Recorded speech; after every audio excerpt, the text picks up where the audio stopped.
Hello everyone, this is Nilufi Neha Khan and welcome to our YouTube channel Shiksha letter. आज हम बात करेंगे डीएसएसबी एग्जाम से रिलेटेड। काफ़ी सारे बच्चों के मुझे डाउट्स देखने को मिले और डाउट जेन्युइन भी हैं, क्योंकि कई ऐसी वीडियोस आपको यूट्यूब पे देखने को मिलेंगी जिसमें कि ये बताया हुआ है कि डीएसएसबी के एग्ज़ाम जो है वो डिले हो चुके हैं। ठीक है, और कई इस तरीके से चीज़ें बता रहे हैं कि कहीं ना कहीं बच्चे परेशान उस चीज़ों को लेकर हो रहे हैं। तो आज की वीडियो में हम बात करेंगे कि आपकी डीएसएसबी के जो टीजीटी और पीजीटी के एग्ज़ाम डेट है वो कब तक आपके होंगे, और जो चीज़ें अगर प्रोसीड होती भी हैं, ठीक है, तो उसका आपके एग्ज़ाम पे क्या इफेक्ट पड़ेगा। ठीक, तो सारी चीज़ों के बारे में बात करेंगे और कोशिश करेंगे कि आपके सारे डाउट क्लियर कर सके। लेकिन अगर कुछ रह जाएगा तो आप कमेंट बॉक्स में कमेंट करना। पहली चीज़, मैं आप लोगों को एक चीज़ हमेशा बोलती हूँ कि अगर कभी भी आपको टाइम मिलता है या फिर आपको जल्दी एग्ज़ाम होता है, ठीक है, तो दोनों ही कंडीशन सबके साथ सेम होती है। मतलब अगर किसी को टाइम मिला किसी एग्ज़ाम में तो वो उस हर बच्चे को मिला है, ठीक है, और अगर किसी के पास कम टाइम है तो वो सब बच्चों के साथ पास टाइम कम है। ठीक है, तो इस चीज को ये याद रखिए कि आपको डे वन से हमेशा इस चीज का ध्यान रखना है कि आप अपना किस तरीके से बेस्ट दे सकते हो। जैसे कि आपको पता है पीजीटी के कुछ एग्जाम्स आपके जुलाई में होने हैं, ठीक है, और जो नॉन टीचिंग एग्जाम्स हैं वो भी आपके जुलाई 27 जुलाई तक लास्ट आपके रहेंगे। तो इससे अनुमान लगाया जा रहा था कि आपका जो एग्जाम डेट है वो अगस्त फर्स्ट वीक में होने की पॉसिबिलिटी बहुत थी। लेकिन जिस हिसाब से ये नीट का और भी जो गवर्नमेंट एग्जाम्स हुए इनमें जो स्कैम हुआ, उसकी वजह से कई चीज़ें देखने को मिली, जिसकी वजह से ये कहा जा रहा है कि हो सकता है इसका इफेक्ट आपके हर गवर्नमेंट एग्जाम पे पड़ेगा। क्योंकि कहीं ना कहीं गवर्नमेंट या कह लीजिए हर ऑर्गेनाइजेशन अब ये चाहती है कि इस तरीके की चीज़ें आपको ना देखने को मिले, क्योंकि बहुत एक तो किसी भी एग्जाम कराने में पैसा भी लगता है, और सबसे मेन चीज़ होती है कि किसी भी बच्चे का टाइम, जो उस एग्जाम में वो उस टाइम के अंदर वो अपनी प्रिपरेशन करता है, सारी चीज़ें होती हैं। ठीक है, तो ये चीज़ें आपकी बाहर निकल के आ रही हैं। अब यहाँ पर कई टीचर्स बोल रहे हैं कि आपका जो एग्जाम है सितंबर या अक्टूबर तक खिंच जाएगा। अब इसमें कितना सच है कितना नहीं है ये कोई भी टीचर क्लियर नहीं कर रहा, ठीक है, क्योंकि ऑफिशियली कुछ भी अनाउंस नहीं हुआ है। और ये भी याद रखिएगा ऑफिशियली ये भी अनाउंस नहीं हुआ है कि आपके अगस्त में ये सितंबर में एग्जाम नहीं होगा।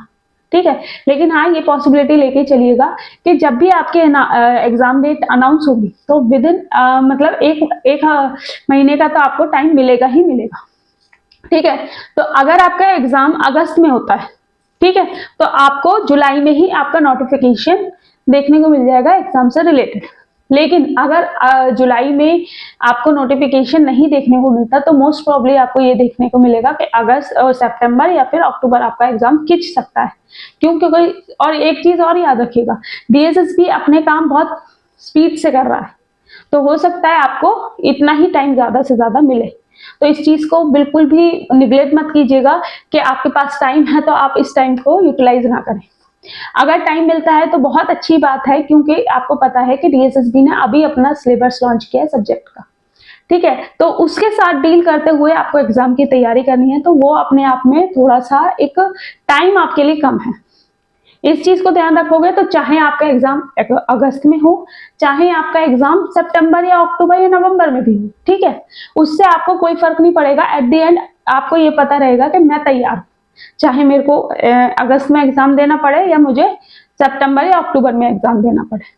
ठीक है, इस चीज को हमेशा पॉजिटिव वे में लिया करो। जैसे कि कई वीडियोस आपने देखी तो आप लोग कई तरीके से बच्चे कमेंट करने लग जाते हैं कि मैम एग्जाम डिले हो रहा है, हम किस तरीके से प्रिपरेशन करें क्या ना करें। ठीक है, तो ये चीज याद रखिए, अगर टाइम मिलता है तो भी अच्छी बात है आपके रिवीजन मोड पे। लेकिन हाँ ये चीज याद रखिएगा, ये जुलाई लास्ट आते आते जो आपका टीजीटी और पीजीटी का सिलेबस है वो पूरा कंप्लीट हो जाना चाहिए और आप अपनी अगस्त में रिवीजन मोड पे जाएंगे।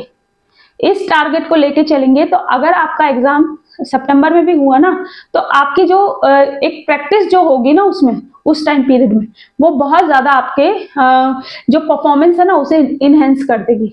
तो इसलिए मैं हमेशा आप लोगों से बोलती हूँ कि इससे मैटर नहीं करता आपने कितना पढ़ा है, कितने टाइम तक पढ़ा है, ये नहीं, आपने एग्जाम हॉल में कितना अच्छा परफॉर्म किया है, ये सारी चीजें मैटर करेंगी।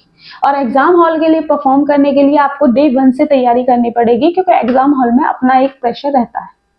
ठीक है। तो थोड़ा सा चीज़ों को पॉजिटिवली लिया करें। अगर मैं मतलब इस टॉपिक पे वीडियो मतलब बनाना नहीं चाह रही थी, लेकिन किस तरीके से बच्चे इस तरीके से एकदम से परेशान हो जाते हैं कि मैम डीएसएसबी का एग्जाम डिले हो गया है इस तरीके से। मतलब एक चीज याद रखिए आप लोग कि आपको पीआरटी की भी वैकेंसी देखने को मिलेगी। हाँ, लेकिन हाँ लास्ट में मैं आप लोगों से ये जरूर कहना चाहूंगी कि जो भी पीआरटी की तैयारी कर रहे हैं बच्चे, उन्हें इसका असर देखने को मिलेगा।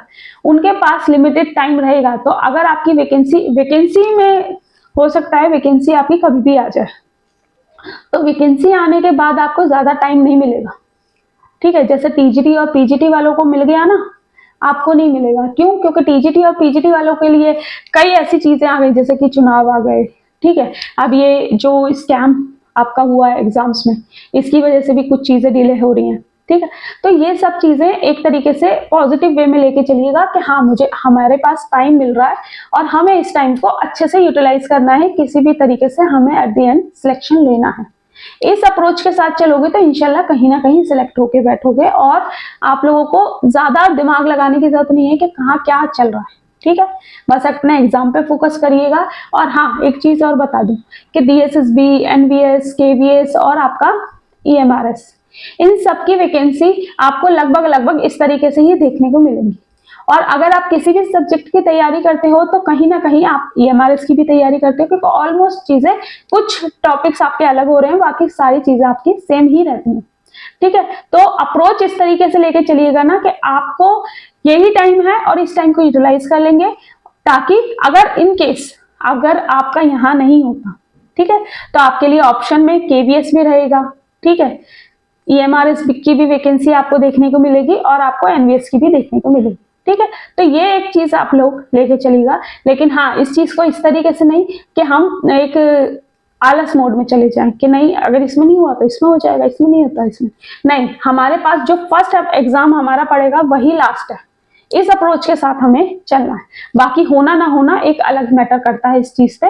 लेकिन हाँ, ये चीज याद रखिएगा कि अगर आपकी डेडिकेशन अच्छी तरीके से आप डेडिकेटेड हो तो इंशाल्लाह आपका डीएसएसबी का एग्जाम ही क्रैक हो जाएगा।